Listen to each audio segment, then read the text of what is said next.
Eu sempre gostei de história, naquela época história a gente estudava ponto, né? A professora escrevia um ponto enorme, a gente copiava aquilo lá, mas daí em cima disso eu conseguia fantasiar. Então ela passou a fazer parte, quer dizer, foi uma coisa normal, assim, não foi agora, não. Eu não me converti para a escrita, ela simplesmente veio, entrou e ficou.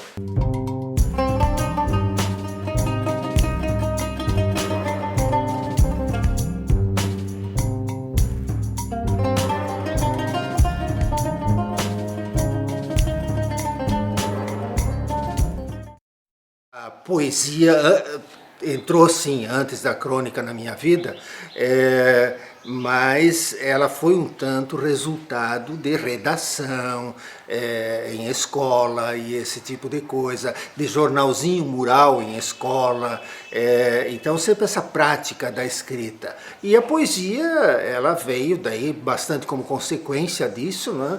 E de começar a namorar, tinha que impressionar de alguma forma, né? Os três primeiros livros, aliás, foram de poesia. E o primeiro foi obra e graça da Mila Ramos. Ela lia o que eu escrevia, um dia ela me liga, Donald, manda o material porque eu consegui patrocínio para o teu livro. Banestado naquela época. E foi assim, aí eu mandei o material e foi publicado, grafite, e vendeu bem. Foi lançado e que em meio ano acho que esgotou uma edição de 1000 exemplares. Agora eu vou atrás em sebos para ver se encontro, não consigo mais, eu tenho um, né, que eu escondo, e então depois eu mostro, mas só mostro. Depois, em função do grafite, é que eu comecei na crônica seriamente, porque o Pedro Esquiba era e é ainda diretor do jornal Evolução, lá em São Bento.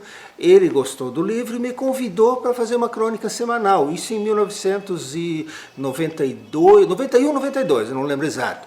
Então eu comecei escrevendo no Evolução, muito tempo, depois eu fui para a Notícia, fiquei pouco tempo na Notícia, e depois no jornal A Gazeta, e depois na Gazeta, que eu continuo até hoje, lá em São Bento, no Notícias do Dia também aqui em Joinville, que da primeira turma, né, que uma grande turma ainda persiste. Então a crônica foi assim, o resultado prático de um livro de poesia, e eu fui convidado, gostei, né? Claro, porque a crônica e redação que eu já fazia na escola não tem muita diferença, né? Então foi só aprimorar isso. Mesas ovais em forma de gota, de sei lá o que, gaveteiros, móveis e outras bossas que são oferecidas aos consumidores enterraram as escrivaninhas, pesadas, muitas de madeira maciça, uma linha de gavetas em cada lado do espaço para as pernas. Não combinam mais com certas palavras hoje em moda, como layout, ergonomia, 5S e por aí vai. Era uma dessas, colocada ao lado de uma curva da Dona Francisca, quase todas as gavetas abertas. Quem a pôs lá? Por quê? Seria um escriba solitário, pensando nos instantes de descanso do labor, quando miraria a montanha à frente e à esquerda, o vale que deságua em Vila Dona Francisca e Rio da Prata dentro? Não precisaria de ar-condicionado. Bastaria capturar a brisa que habita aquela altura. A decoração mudaria conforme os humores do arquiteto ou dos ares. Verdes paredes, salpicadas de cores floridas, neblínicos espaços, assustadoras tempestades, noites de pirilampos galácticos e pétalas nascendo por entre seus pés.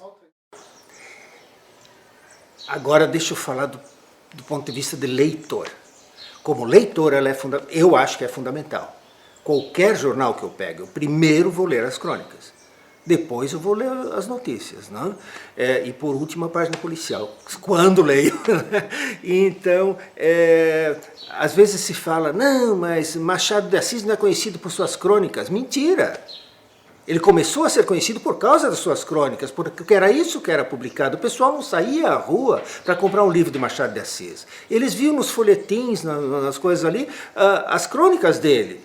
E isso é com todos os cronistas. Não? Então, Fernando Sabino. Quem é que começou a ler Fernando Sabino num livro? Ninguém, é mentira. Se alguém disser, é um mentiroso. Então, a crônica, eu acho assim, ela pela característica dela, de ser a coisa do dia a dia, esse coloquialismo, né?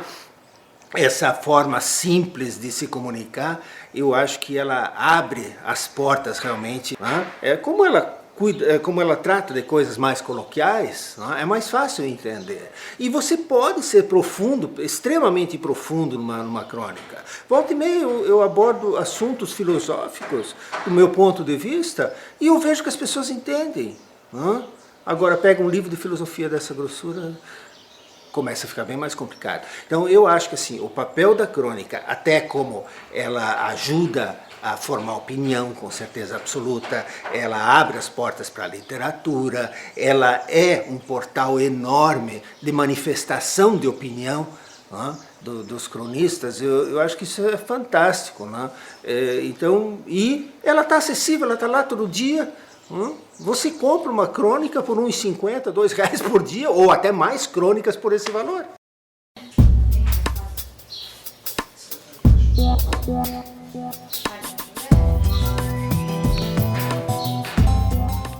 A poesia, ela fisicamente me cansa muito. É uma coisa, assim, ela me espreme. A crônica é uma coisa muito mais leve. Então, na poesia, por mais que depois se veja o resultado e não é lá essas coisas, até chegar a esse resultado, eu me sinto às vezes exaurido. Isso faz já mais de 10 anos, antigamente era mais fácil. Mas obviamente que hoje minha exigência em termos de poesia é totalmente outra do que era naquela época, né? Então, mas eu adoro a poesia, eu adoro escrever poesia, esse desafio. Mas ele me cansa, inclusive fisicamente. Eu sempre falo em flechas e é um livrinho tão... né? É um livro com um poema só, que eu devo ter escrito em 1h30, talvez 2 horas com os acertos. E não mexi mais. Né? E ele é simples, mas ele veio bem de dentro de mim. Ele estava escrito na minha cabeça, ele estava escrito na minha alma há muito tempo. Quando eu sentei para escrevê-lo, foi só para colocar para fora. Né? E ele ficou um livro bonito, claro, sem as ilustrações, que não fui eu que fiz, porque eu não sei desenhar nenhuma árvore, nenhuma casa. O cara que não sabe desenhar uma árvore, nem uma casa, né? Tem que... Mas, então, as ilustrações deram vida, né? E depois, como ele foi bilíngue, essa tradução eu mandei fazer com uma ex-aluna de inglês minha, que mora nos Estados Unidos hoje, e ela e uma professora professora de literatura inglesa que fizeram a versão. Mas daí nós discutimos meses até conseguir chegar, porque eu não queria isso, eu não queria aquilo, e no começo eu achava que a linguagem delas na tradução não era poética, e daí começou a encrenca, né? Porque a linguagem poética minha tinha erros, e a delas não tinha erro, mas faltava poesia.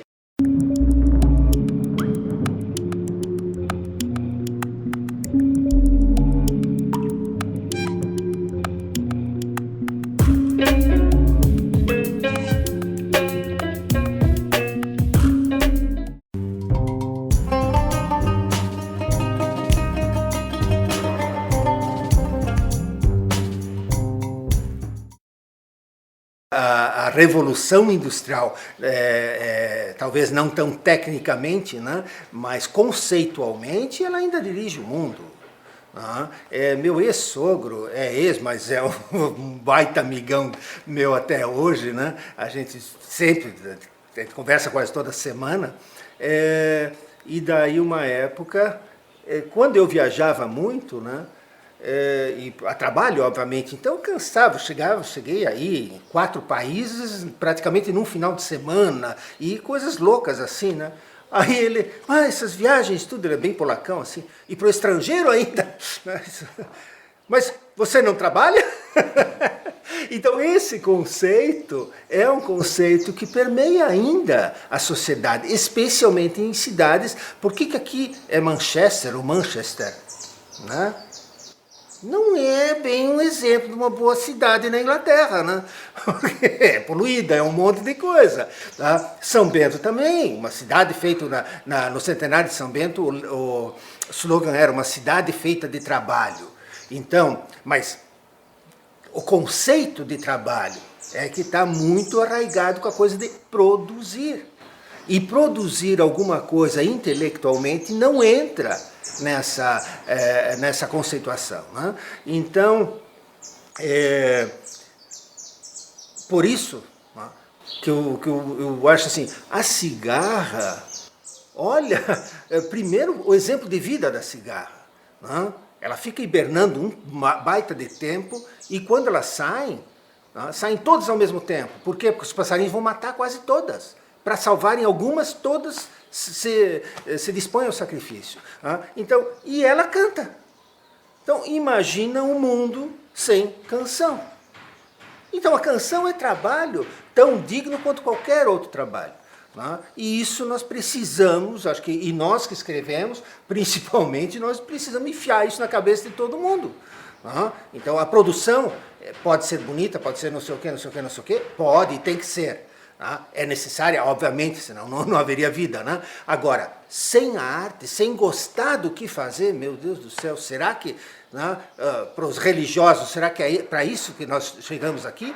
Para quem não é religioso, vale a pena então essa desgraça de vida? Claro que não, né?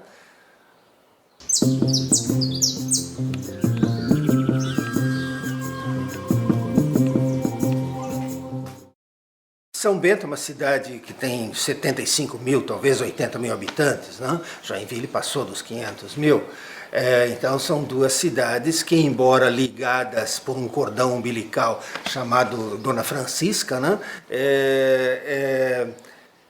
Elas são muito parecidas em um monte de coisas, mas tem algumas características que São Bento, como cidade menor, preserva e tomara que preserve para o resto da vida. Né? Uma é a valorização da arte.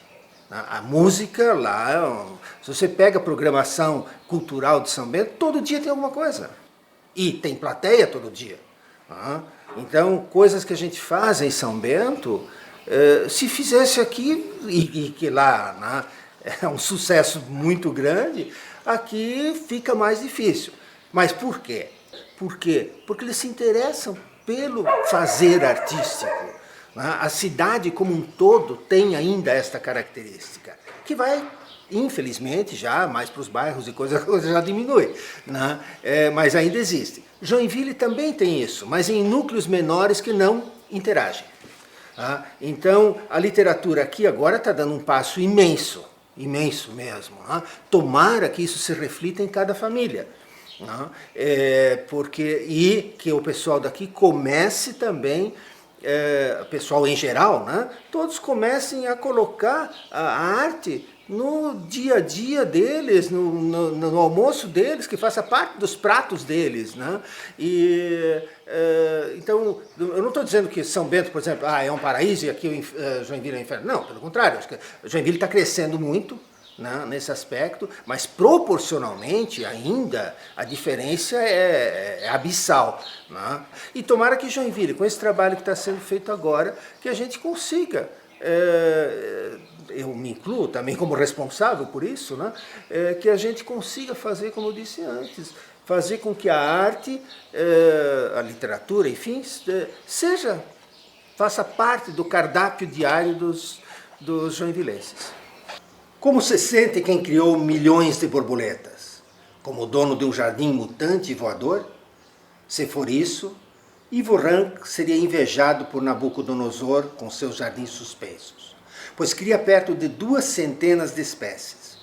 Milhares são soltas na natureza e outras são usadas para a fabricação de decorações, sempre atendendo à legislação. O encanto de Ivo começou muito cedo, por influência talvez nem proposital de seu pai.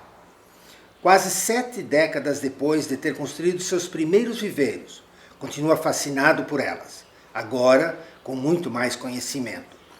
Cita as espécies em latim com uma facilidade de quem sabe o que está dizendo. Sabe o tempo de gestação de cada espécie, sua alimentação e tempo de vida. Tem uma coleção respeitável com todos os exemplares dispostos de forma primorosa e didática. Um deleite para os olhos. Com tristeza e revolta, refere-se ao que está matando as borboletas. Melhor, não as deixando nascer. A ganância humana traduzida em poluição, agrotóxicos e desmatamentos. Decididamente Não há um lugar para as Irmãs das Flores. Meu, isso daria alguns livros se eu for para contar as coisas que aconteceram, né? Porque no primeiro livro, no primeiro volume, a gente entrevistou 52 pessoas. Utilizamos 40 e 12 ficaram para o segundo volume e no total do segundo volume foram 35. Então, foi uma coisa muito, muito gratificante. Quando eu estava transcrevendo, não é bem transcrever o que a gente faz, na realidade edita, né? Porque o livro, os 2 volumes, a gente decidiu manter a linguagem da pessoa, ou seja, aquele leitor que conhece a pessoa lê e diz, não, isso é o fulano que está dizendo mesmo, mas sem a bobeira de escrever errado, como as pessoas, todos nós falamos errado, ou qualquer coisa assim, e lá tem muitas pessoas que quase só falam alemão ainda, né? E alguns poloneses, então não vai fazer isso que daí vira uma bobagem, né? Vira uma gozação na realidade, né? Não é essa a ideia. Então, quando eu estava fazendo isso, quantas vezes eu parava de digitar só para reescutar o que eles contavam da beleza, né, da poesia que tem nessas histórias todas. Então isso foi uma experiência mais do que fascinante. E casos tem muitos, mas vou contar um. Para muitas das pessoas, quando a gente tem sobrenome alemão e com mais de 70 anos, a gente já entrava cumprimentando em alemão e tal para abrir as portas, né?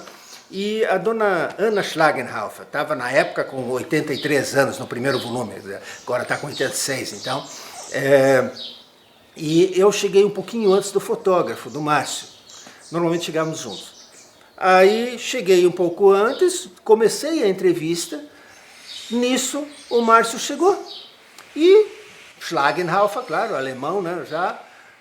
Guten Morgen, Guten Morgen, Frau Schlagenhofer. Né? Bom dia, senhora Schlagenhofer, porque alemão se usa o sobrenome, né? Não Ana. Né? Ela olhou para ele, Frau nicht? Fraulein, ich bin noch nicht verheiratet. Senhora? Não. Dona? Não.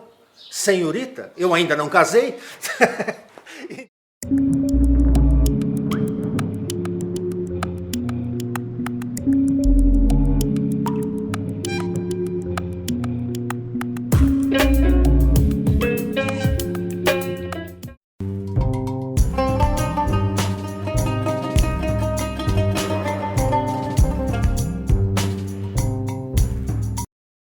A Academia de Letras e Artes de São Francisco, primeiro, eu me senti muito lisonjeado porque São Francisco continua e vai ser para sempre minha cidade do coração.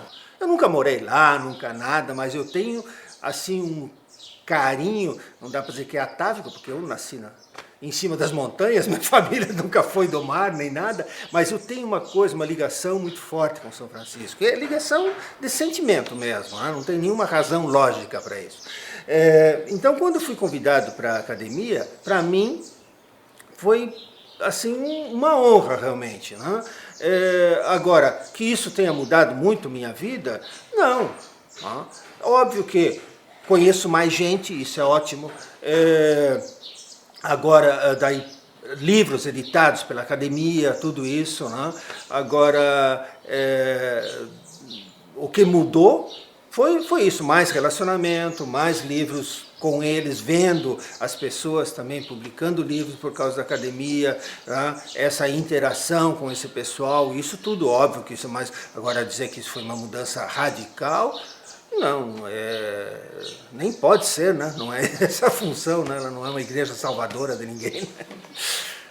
É o que já mudou o mundo e vai continuar mudando a internet. Pro bem e pro mal.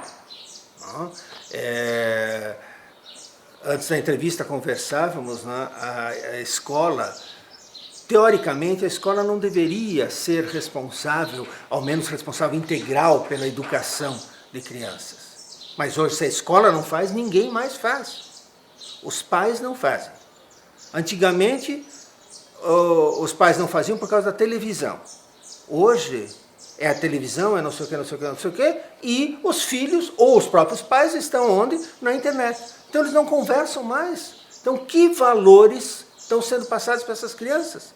Se a escola não faz alguma coisa, e a gente está vendo isso, essa geração Y, ela já tem muita coisa, né? Felizmente não todos, né? Mas ela já tem muita coisa, né? Eles têm julgamentos muito vazios de valores.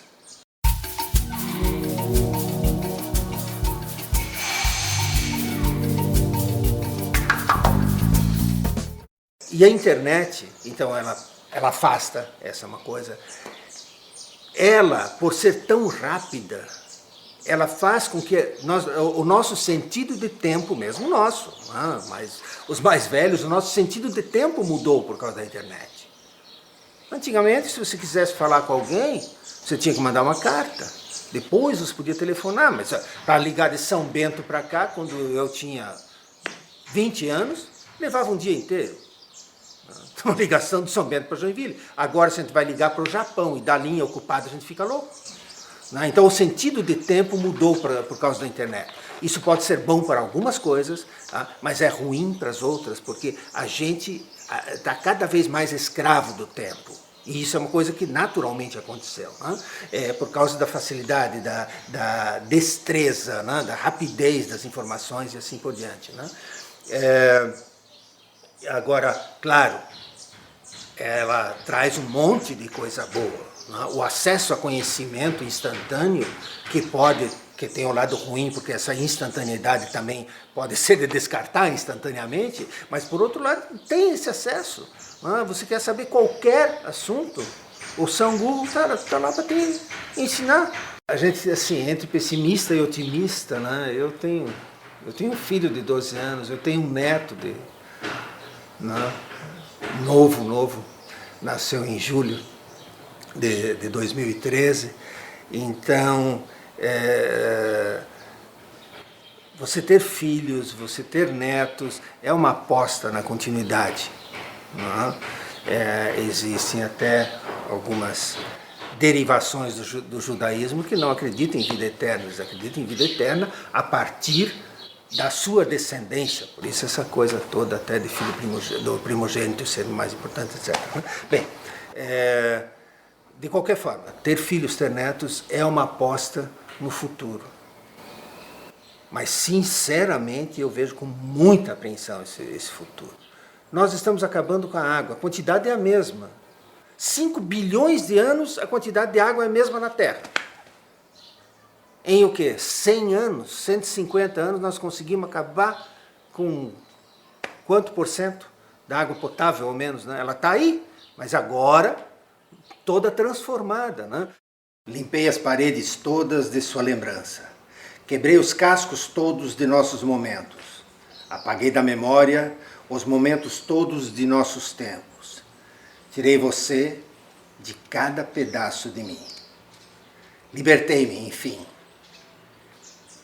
Por que você telefonou? Logo agora, que já repintei as paredes? Espero, assim, nem que seja no meu testamento também só vai ter uma linha, que não tem nada, mas nem que seja botando o ponto final no meu testamento, mas eu quero escrever até o sempre. Eu não consigo ficar sem escrever. Não dá, não é uma coisa maluca assim, mas se eu fico sem escrever ou sem ler, então de uma vez, eu me sinto muito mal. Falta alguma coisa. Falta e eu quero escrever até o último minuto, o último segundo, ou a última explosão do mundo, tomara que não aconteça agora.